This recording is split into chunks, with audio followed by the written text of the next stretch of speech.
Oh, so you thought I was immune to influencing? No one is. No one is immune to influencing. If you aren't new to my channel, you've seen me post the video about my Lumify side effects. Basically, Lumify damaged my under eye tissue and all the fat underneath my eye protruded permanently and prematurely, so I had plastic surgery to correct that in the form of a lower eyelid blepharoplasty. So I have gone under the knife and I've had plastic surgery. This was last year, and since then, I just have noticed that it's very easy to go down a rabbit hole and it can be a very slippery slope. And I've had some time to think on it and chew on it, so I wanted to share how that experience has been for me. I do not regret my procedure. It corrected the problem I had because of Lumify, and I think the results were great. I'm happy with my surgeon, and I would not take it back, just to get that out of the way. But at one of my follow-up appointments, one of my checkups post-operation, my surgeon kind of looked at me and said, "Oh, well, perfect, you're healing nicely. In a couple months, you can come back and just have some Botox in your laugh lines." Are these the crow's feet or are these the crow's feet? Either way, in the laugh lines, at the little wrinkles on the side of my eye when I smile or laugh. Now, just because of my face shape, when I smile, that's just where my face scrunches up when I smile and laugh. So he was right. That is where I have wrinkles forming and just kind of naturally what happens when I smile.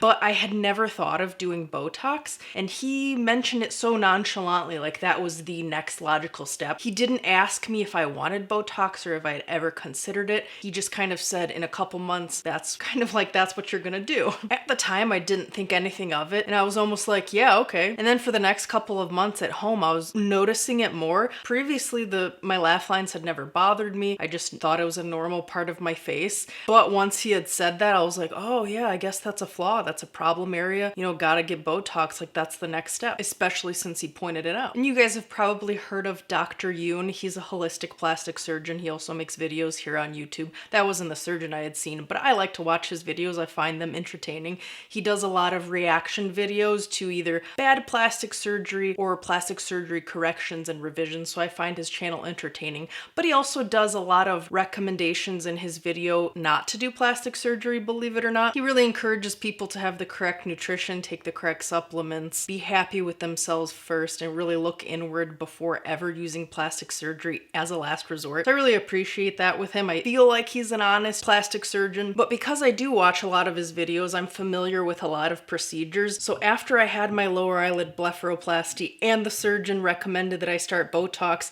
I found myself and my mind wandering to, oh, maybe I should have an upper eyelid blepharoplasty, which is basically when your eyelids start sagging, they just remove the excess skin and then they don't look saggy anymore. I was like, oh, well, that's starting, so I should probably do that too. And I just found myself thinking about all my flaws, like my nostrils. If you look on the underside of my nose, my nostrils are not symmetrical. One of my ears is not symmetrical because I got hit here as a child and it kind of like cauliflowered, you know, when it heals and it cauliflowers. So now that's kind of sticks out, whereas this ear does not. My chin is asymmetrical, so I was like, oh, maybe I could get that shaved down and make it even. So I just found myself really spiraling down, and I didn't even realize it, is the funny part. Luckily, I did not act on any of this because my plastic surgeon is in Chicago, which is about 90 minutes away from me when traffic is bad. And all of these things cost money, so it wasn't just something I could do at a drop of a hat. So a lot of time went by and I had a lot of time to think on it.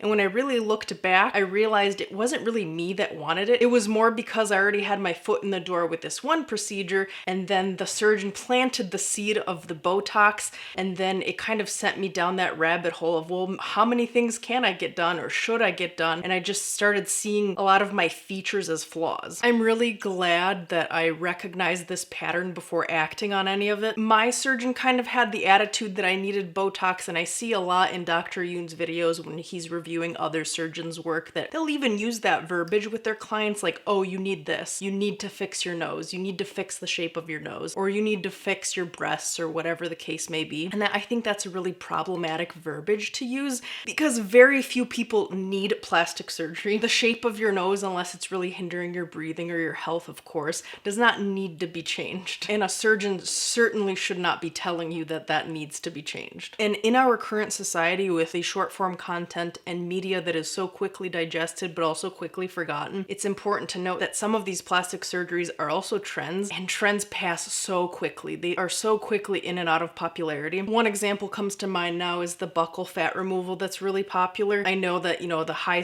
fashion and all the models and the influencers are really going for that look now, and that might be the very short-term current standard of beauty, but what happens when that buccal fat removal, that gaunt look is out of style? Then what? Are they going to be putting that back into their faces? And that may be easy for these celebrities because they have access to the best plastic surgeons and infinite amounts of money, but for you and I who are not celebrities, we do not have access to the best plastic surgeons and we don't have infinite amounts of money. So not only is it not easy to just undo something like that if it falls out of trend, but also we don't have access to the best plastic surgeons. And sometimes people go bargain hunting for plastic surgeons, which is not an area you want to be bargain hunting or be cheap about. So there's a higher likelihood for mistakes or getting a bad plastic surgeon or a bad job done and then scar our faces, our bodies, or our psyche for life. Not to mention, some of these things are becoming so commonplace, like Botox. You don't even have to go to a surgeon, a good one or a bad one, to get it. Now you can get it at any corner med spa, and you never know who's actually doing the injecting. Are they actually good at it? Could they hit a nerve and paralyze you for good? There are so many horror stories, and that's so much more likely for us as lay people for it to happen to us. But you also see it with celebrities all the time. They also have botched plastic surgeries. Like, even if it's something you really, really, truly want and you weren't influenced, there's a chance it could go wrong. And I think this spiral, even with myself, just not actually having done it, but seeing my thinking spiral, it could lead to becoming addicted to plastic surgery, and it could lead to not thinking you're good enough, a lot of body dysmorphia, fear of aging, an obsession with constantly looking young, things like that. It could just be a dangerous black hole to go down. Not to mention, going under and being under anesthesia is very stressful for the body, and sometimes it's unavoidable. You have to do a life-saving procedure, or it's something for your health, medical. But with these cosmetic surgeries, plastic surgeries, you're putting your body under stress for something that's cosmetic. It's really not good for you, especially if you're doing it multiple times. And I don't know about you guys, but a lot of times when I see celebrities going under the knife and getting some of these procedures, they actually look older afterwards. They still look great. I mean, they're still young at this point, but it does significantly age them.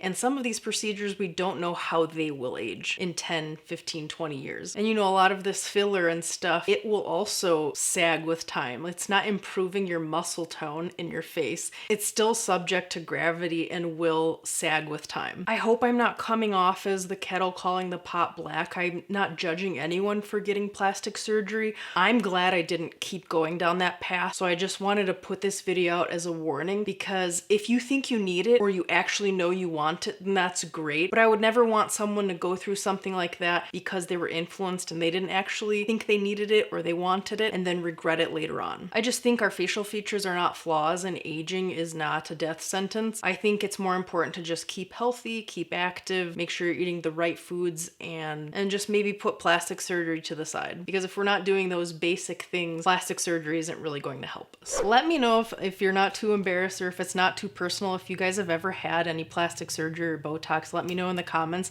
I wonder actually how commonplace it is among us regular people out there, us normies. I love to hear from you guys. I hope you found this video helpful or at least entertaining, and until next time, off I go. Very well, thanks for dropping by. Off you go.